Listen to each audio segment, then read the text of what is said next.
começando o Artigo 5º, um programa que leva até você temas que estão na Constituição Federal e que fazem parte do dia a dia de todos nós, cidadãos brasileiros. No programa de hoje, vamos falar sobre a violência contra mulheres. O artigo 5º determina que todos são iguais perante a lei, sem distinção de qualquer natureza, e garante a homens e mulheres os mesmos direitos e obrigações. E para falar sobre a violência contra a mulher, nós recebemos duas convidadas no estúdio do Artigo 5º. Está aqui conosco Ângela Maria dos Santos, delegada-chefe adjunta da Delegacia da Mulher. Também vamos conversar com Leila Rebouças, assessora técnica do Cefêmea, Centro Feminista de Estudos e Assessoria. Sejam bem-vindas ao Artigo 5º. Delegada, quando a gente fala em violência contra a mulher, esses dados se referem a todo tipo de violência ou especificamente àquele em que a vítima tem alguma relação ou parentesco com o agressor? Violência contra a mulher, na verdade, são todo tipo de violência direcionada a ela. Agora, quando é específico, violência doméstica e familiar contra a mulher, aí, além de ter um vínculo afetivo, é preciso também que haja a coabitação. Pode, não que necessariamente sejam os dois. O vínculo afetivo é que ela coabite com esse agressor e necessariamente que a vítima seja mulher. O agressor tanto pode ser homem quanto pode ser mulher. E qual a situação hoje no Brasil, doutora Leila? A violência de gênero, como nós chamamos, que é a violência que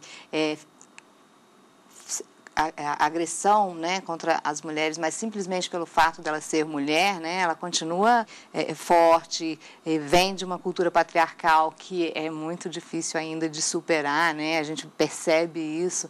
Hoje a gente tem a Lei Maria da Penha, a gente tem toda uma luta por igualdade, né, de direitos aí no mundo do trabalho, em diversos espaços, mas ainda há muito o que se galgar para se conseguir realmente esse respeito às mulheres ainda, né, em condições de igualdade. Então, é muito grave ainda a situação.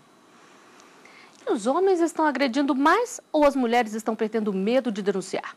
Todos os dias nos deparamos com casos de dor e violência, mas também existem exemplos de superação que ajudam muitas mulheres a reescrever a própria história. Ela tem medo. Há pelo menos 6 meses vive um verdadeiro tormento. É agredida e ameaçada pelo ex-marido frequentemente. Ele não aceita o fim do casamento e faz de tudo para intimidar a ex-companheira. Invadiu minha casa, quebrou o carro que eu estava, veio ao meu local de trabalho e não conseguiu me encontrar.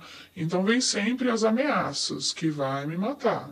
Tanto medo se justifica. Basta observar a quantidade de ligações feitas ao número 180, a central de atendimento que acolhe, orienta e encaminha as vítimas de violência doméstica. São mais de 2.000 atendimentos por dia. Parece até difícil imaginar, mas só no primeiro semestre do ano passado, quase 389 mil pessoas procuraram ajuda pelo telefone. Os dados são da Secretaria de Políticas para as Mulheres.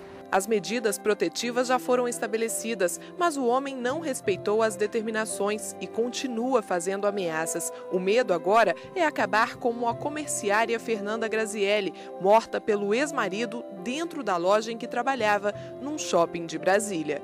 Foram pelo menos 47 mil relatos de violência, principalmente física, mais da metade das queixas está relacionada ao risco de morte. Esta delegada conta que as mulheres estão mais corajosas e, por isso, denunciando mais. Ela destaca a importância de procurar a polícia logo nos primeiros sinais de violência. Essa é a única forma de ela ter acesso a toda uma rede de enfrentamento a esse tipo de violência que está voltada para que a gente tenha condições de erradicar esse tipo de violência da nossa sociedade. A violência doméstica também, infelizmente, ela não tem uma cara, né? Ela não tem uma idade, ela não tem uma raça, ela está infiltrada em todas as camadas sociais. Um grande avanço foi a publicação da lei número 11.340. Esta mulher dá nome à lei. Durante 20 anos, Maria da Penha Maia Fernandes lutou para ver o ex-marido, seu agressor, preso. Ele chegou a cometer 2 tentativas de homicídio contra ela. A primeira deixou Maria da Penha paraplégica. Ele resolveu, então, simular um assalto. E, nesse assalto, entre aspas, eu estava dormindo quando recebi um tiro. Maria da Penha decidiu se separar e escreveu um livro contando a triste história do casamento. Hoje, ela destaca os avanços conquistados depois da publicação da lei. A alegria alegria de mulheres que dão seu depoimento, que se livraram de uma situação, né, que se ela não tivesse se livrado, possivelmente teriam sido assassinadas.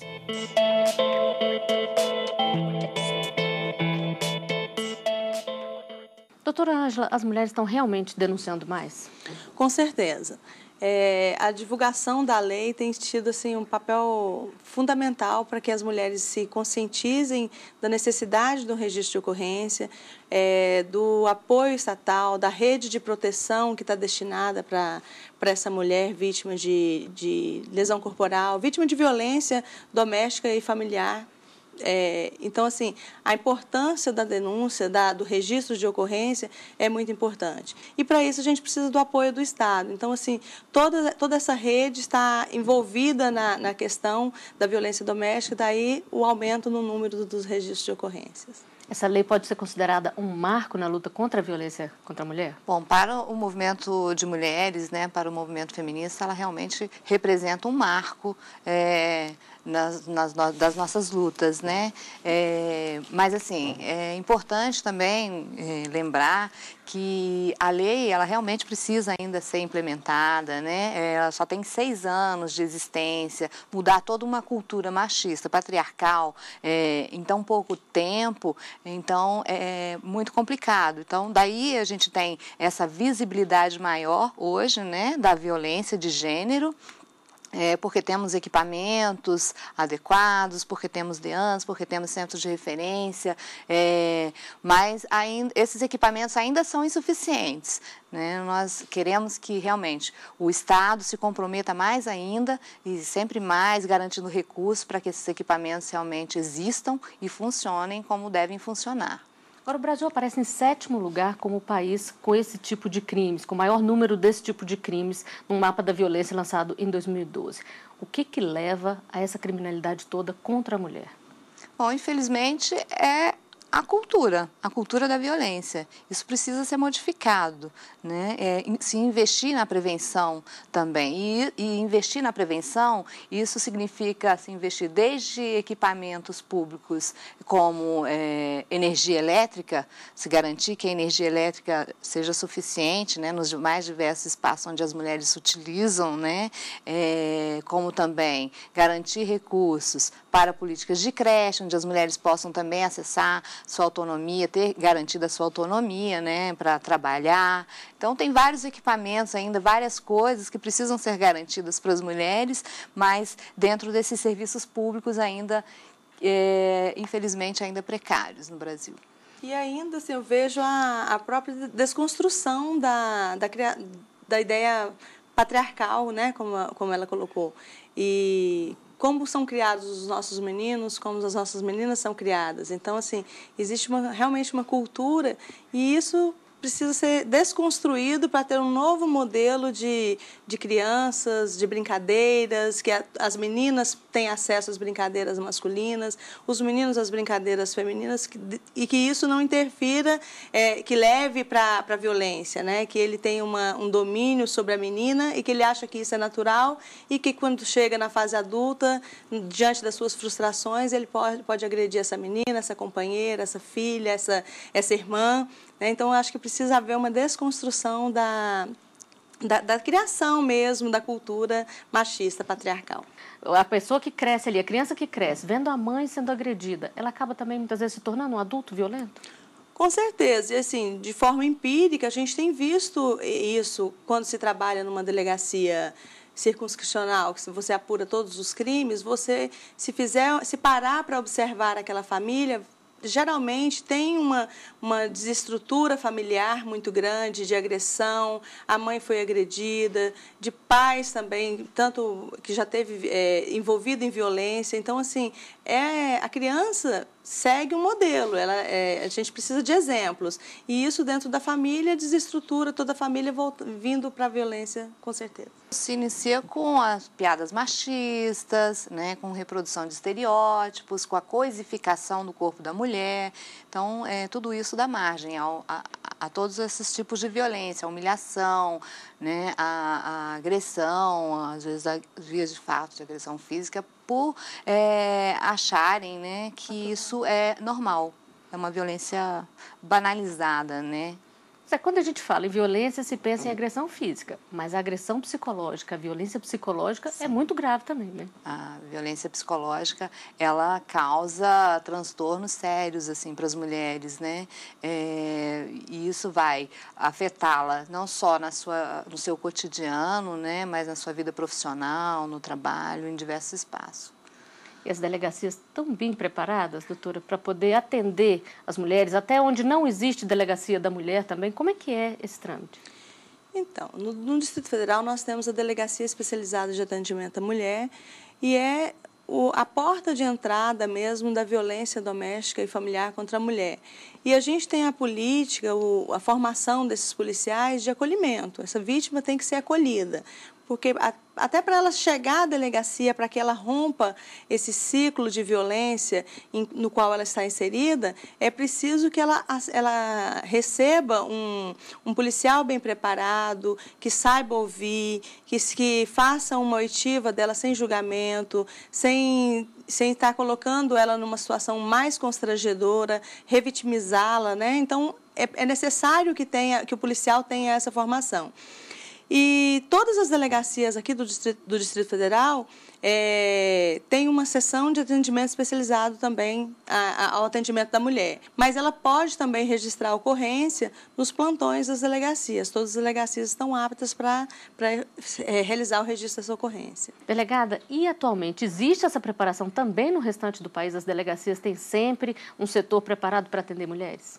Existem várias delegacias especializadas de atendimento à mulher, embora ainda se reivindica um número maior, né? Cada vez mais essa mulher seja atendida num ambiente especializado para isso, com profissionais preparados para lidar com a violência doméstica, porque são temas específicos que necessita realmente uma sensibilidade desse operador que vai lidar com esse tipo, que vai receber essa vítima. Então, existe essa necessidade mesmo iminente assim, desses profissionais preparados para lidar com isso. Eu só queria lembrar, né, que dos mais de 5.500 municípios que nós temos no Brasil, somente 13% desses municípios têm delegacia da mulher, né, que é a delegacia específica.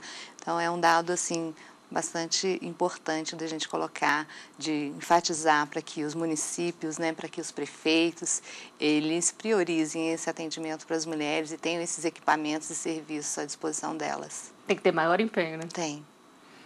E nós vamos a um rápido intervalo. O artigo 5º volta já. Estamos de volta com o artigo 5º. Hoje as nossas convidadas são Leila Rebouças, assessora técnica do Cefêmea, e Ângela Maria dos Santos, delegada-chefe adjunta da Delegacia da Mulher. Elas conversam conosco sobre a violência contra a mulher. Criada em 2006, a Lei 11.340, conhecida como Lei Maria da Penha, está ajudando a mudar o quadro da violência doméstica. A lei prevê medidas protetivas de urgência para as mulheres e aumentou o rigor da punição para os agressores, proibindo a aplicação de penas alternativas. Delegada, antes da Lei Maria da Penha, era comum o agressor pagar uma cesta básica e pronto. Hoje ele pode ser preso. Quando é que isso acontece? Hoje a gente não tem mais os termos circunstanciados. Um crime de ameaça, por exemplo. Se a mulher for vítima dentro do contexto doméstico, esse crime é apurado de forma como se fosse um crime de maior potencial ofensivo. Então, cabe, se for um caso de flagrante, é possível a prisão em flagrante desse agressor e, não sendo o caso de flagrante, a representação pela prisão preventiva dele, que não era possível num crime de ameaça anterior à Lei Maria da Penha. E as medidas protetivas? As medidas protetivas são assim, de extrema importância no combate à violência doméstica, porque vai impor um limite àquele agressor, ou seja, ele está de uma certa forma sendo monitorado. Não, se ele desobedecer a uma determinação judicial de medida protetiva, de urgência, é um caso que nós chamamos de critério objetivo para prisão preventiva. Então, já se representa de imediato pela prisão preventiva dele em caso de descumprimento, de desobedecer a uma ordem judicial. Leila, e a questão dos juizados específicos para tratar da violência contra a mulher, é importante também? Faz a diferença? Faz bastante diferença, até porque esses juizados eles vão permitir que esses processos tenham maior agilidade, né, em todos os serviços que são colocados ali para a mulher, para que ela consiga sair definitivamente da situação de violência. Mas eu queria acrescentar ainda, né, com relação à medida protetiva, o prazo é de 48 horas para se deferir a medida protetiva quando a mulher realmente sabe, né, que essa mulher está numa situação que oferece risco à sua vida, né, ou à sua integridade física. Mas muitas vezes isso não acontece, né? Muitas vezes o juiz ou o profissional que fez esse atendimento, ele vai entender que essa medida protetiva ela pode ser deferida na primeira audiência, né? A partir da primeira audiência, porque ele quer ter mais detalhes, né, sobre o processo. Isso não pode não ter ficado tão claro, né, na ocorrência.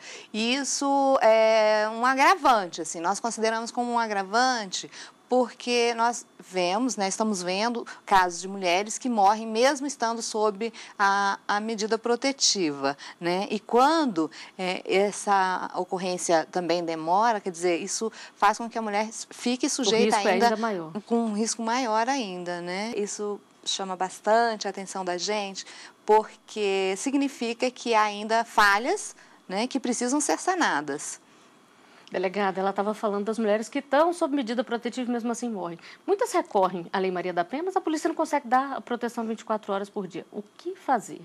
Isso. A proteção realmente 24 horas é praticamente impossível do Estado estar de forma onipresente para dar esse apoio. Só que mesmo com medida protetiva, como a Leila falou, pode sim aquele autor, aquele agressor desrespeitar e vir a ceifar a vida ou agredir de forma mais violenta essa vítima. Daí a importância que nós temos da casa-abrigo. Então, todas as nossas vítimas, todas as nossas ofendidas que chegam às delegacias, é oferecida a ela o encaminhamento para casa-abrigo. Então, assim, a importância que é o prazo, talvez, do juiz analisar essa medida protetiva, de ser encaminhada essas medidas protetivas ao judiciário, da própria autoridade policial representar pela prisão preventiva desse agressor, que às vezes demanda uma certa investigação, demanda outros procedimentos que ela vai estar resguardada na casa-abrigo. E nas ruas, as pessoas falam sobre a violência contra a mulher. A equipe do Artigo 5º foi conferir as opiniões. Está faltando coragem para denunciar mais mesmo, né? Geralmente as mulheres estão sendo sacrificadas bastante, não sei porquê, muita violência, tanta mulher, né? Eu acho que as leis têm que tomar uma providência maior, porque medo não vai resolver. Elas têm medo, né, de alguma represália, alguma coisa. Aí tem até uma irmã também, que uma vez o marido dela bateu nela e ela ficou com medo do marido querer, né, agredir ela depois, aí foi o jeito de levar com ela e denunciar. As pessoas estão denunciando mais, porque antes era escondido, batia, maltratava e ninguém sabia, mas agora está mais claro. Eu já fui vítima de um caso a qual eu não agredi a minha ex-namorada e, no entanto, eu fui preso, você entendeu? A pessoa agiu de má fé. Que tem muita ameaça. Tem homem que ele não sabe se expor, entendeu? Com a mulher. O negócio dele é só a violência mesmo. Tá melhorando um pouco, né? Porque tinha muitas delas que vivia submissa, né? E tinha medo de falar, né? Eu acho que elas estão melhorando um pouco. Doutora Leila, está mudando mesmo a cultura da mulher, que ela está perdendo o medo de denunciar? Sim, está perdendo. Hoje ela se sente muito mais protegida. Isso, né, a Lei Maria da Penha contribuiu muito para isso, né, todos os equipamentos que existem hoje, que ela busca com maior facilidade, mesmo o conhecimento, né, isso não significa também que ela tenha o pleno domínio da lei, porque a lei ela garante muito mais benefícios às mulheres, mas o principal foco é esse, sair dessa situação de violência. Então, as mulheres, elas compreendem isso e elas não aceitam mais, né? Quem é que pode fazer essa denúncia? Só a vítima? Alguém que presenciou também pode fazer a denúncia? Não, com uma decisão recente do STF, que a lesão corporal deixa de ser considerada ação privada, ação mediante representação, que toda pessoa pode fazer a ocorrência, fazer o registro da ocorrência se torna ação pública incondicionada. Ou seja, a própria autoridade, inclusive, quando está com uma vítima em atendimento, se ela perceber que aquela vítima está com lesão corporal, chegou à porta da delegacia procurando ajuda e, de repente, ela inventa uma outra história, que não foi, mas você tem elementos para dizer que aquilo ali foi uma agressão física praticada dentro do contexto doméstico, a própria autoridade pode agir de ofício, agir independente da vontade da ofendida. E a mulher pode denunciar e depois voltar atrás? Na esfera policial, não. E essa retratação que nós chamamos, ela pode ser feita só na presença do juiz, do promotor, da defensoria pública ou da defensoria por ela contratada. Doutora Leila, e é possível antecipar esse tipo de crime? O agressor normalmente dá pistas de que vai agir?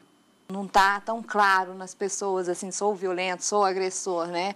Mas é possível identificar a partir dessas informações que a gente vai percebendo, né? De que a pessoa se mostra ali mais violenta e agressiva em diversas situações. Desde o controle do corpo da mulher, né? Das roupas que ela veste, ou de não deixá-la trabalhar, ou das limitações que ele impõe às mulheres, né? Esse agressor.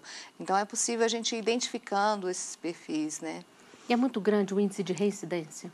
Normalmente, essas mulheres, elas vêm de uma situação de violência de bastante tempo, né? Então, na maioria das vezes, sim, é bastante recorrente. E às vezes, assim, mesmo que seja a primeira vez do registro, se pergunta há quanto tempo ela convive com esse agressor, se já foi agredida anteriormente, se as agressões são produzidas na frente das crianças. Então, assim, essa oitiva detalhada, especializada, é de extrema importância, até para o juiz ter uma visão melhor na hora de deferir as medidas protetivas. E existe ainda mesmo as mulheres que voltam, que depois retomam o relacionamento com esse marido. E aí daí as críticas muito grandes a essas mulheres e que não se deve ter esse julgamento. Por quê? Para ela já é muito difícil ela fazer esse registro contra o agressor, porque tem um vínculo afetivo. Ela não está denunciando uma pessoa que agrediu essa mulher na rua, um desconhecido. Não, é uma pessoa que ela ama, que é pai dos filhos dela, que tem um vínculo afetivo. Então, é muito difícil ela tomar a coragem e fazer essa denúncia. É bom a gente ter esse olhar para a gente entender que quando essa mulher foi lá, poxa, mas já tem tantas ocorrências que você registrou e está aqui de novo, não é esse olhar que a gente tem que ter. É um passo muito grande. É um passo muito grande que ela tomou, pelo contrário. Delegada, teve um entrevistado que falou que foi preso injustamente. Isso acontece? Qual é o procedimento nesses casos? Olha, existe no Código Penal um crime chamado denunciação caluniosa, que é quando a pessoa aciona o Estado ou autoridade policial, judiciária, qualquer máquina do Estado, sabendo que aquele fato não é verdade. E ainda imputou um fato criminoso a alguém que está respondendo por esse crime.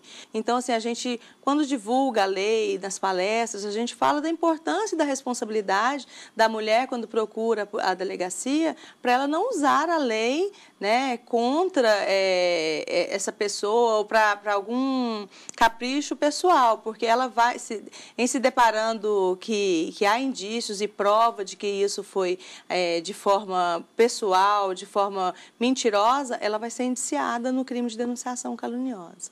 Bom, para encerrar, eu gostaria que vocês falassem um pouquinho o que as mulheres podem fazer para evitar se tornar vítimas de agressão ou até como agir em caso de agressão.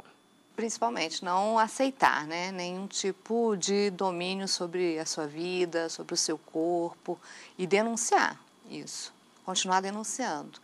E denunciar também, inclusive, o mau atendimento de profissionais, né, que não proporcionam esse acolhimento adequado, né, então ela tem que realmente denunciar.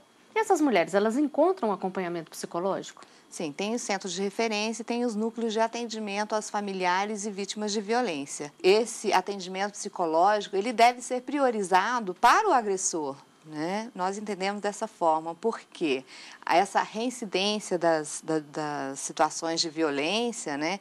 Esse agressor, ele precisa compreender o que o levou a praticar a violência. Porque muitas vezes se coloca a culpa porque ele bebe, né?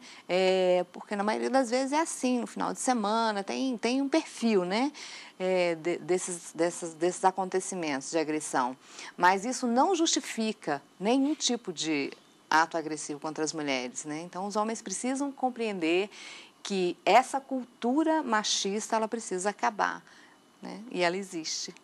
Delegada, e quais são as dicas aí, as orientações para as mulheres?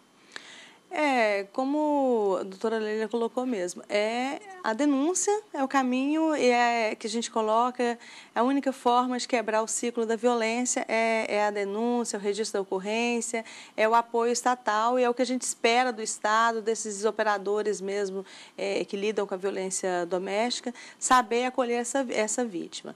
E com relação ao atendimento psicológico, o que se espera de uma delegacia especializada de atendimento à mulher é que tenha esse acolhimento. Aqui no Distrito Federal mesmo nós temos, além da preparação no atendimento, nós temos uma sessão chamada Sessão de Orientação Psicológica.